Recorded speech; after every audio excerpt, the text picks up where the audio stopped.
MERUTTA.com.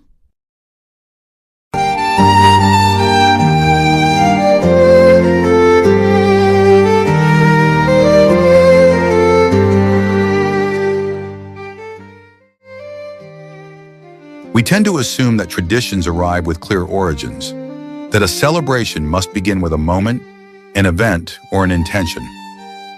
Valentine's Day appears to promise such clarity, a saint, a date, a meaning that seems self-evident. Yet the closer one looks, the less stable this certainty becomes.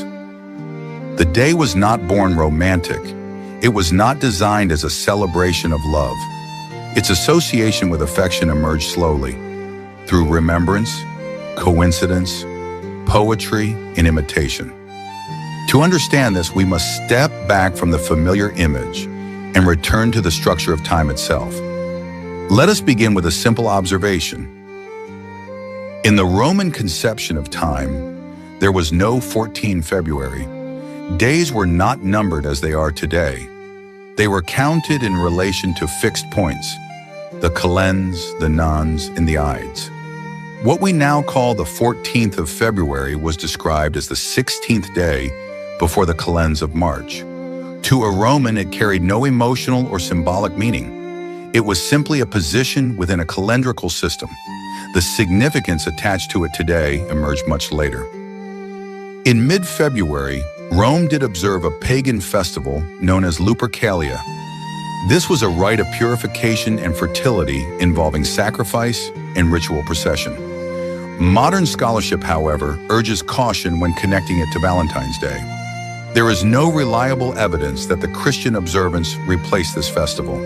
The association largely stems from chronological proximity and later attempts to impose narrative continuity on history. The earliest documented meaning of the date lies instead in Christian commemoration. By late antiquity, the 14th of February was established in ecclesiastical calendars as the day honoring a martyr named Valentine. Likely several individuals whose traditions were later merged. Sources refer to a priest associated with Rome and a bishop from Terni. Their biographies were composed centuries after the events they describe and cannot be treated as historically secure. Nor is there firm evidence that their executions occurred on that precise date. It is primarily a day of remembrance. Importantly, this tradition contains no association with romantic love. The transformation begins in literature. In the late 14th century, in Parlement of Foules, Geoffrey Chaucer introduced the image of birds selecting their mates on St. Valentine's Day. This was not a record of custom, but a poetic invention. Yet it proved influential. An established calendar date acquired a symbolic connection with partnership and affection. In the early 15th century, the idea appears in lived experience. Charles, Duke of Orleans, was captured after the Battle of Agincourt during the 100 Years' War and spent many years in prison in London. While in captivity, he composed a poem addressed to his wife, referring to her as his Valentine. The term did not invoke theology directly.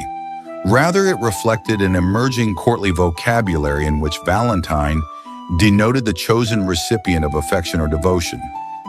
From this point onward, the association spread gradually. Exchanges of affectionate messages in mid-February circulated among European elites and later expanded through the development of printing and postal systems. Over time, the religious origin of the date receded, replaced by a cultural practice. The connection between love and the 14th of February, therefore, did not arise from the life of a saint, nor from pagan ritual.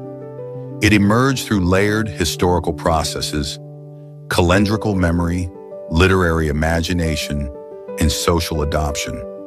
The modern observance illustrates how meaning can accumulate around a date, shaped not by a single event, but by centuries of interpretation.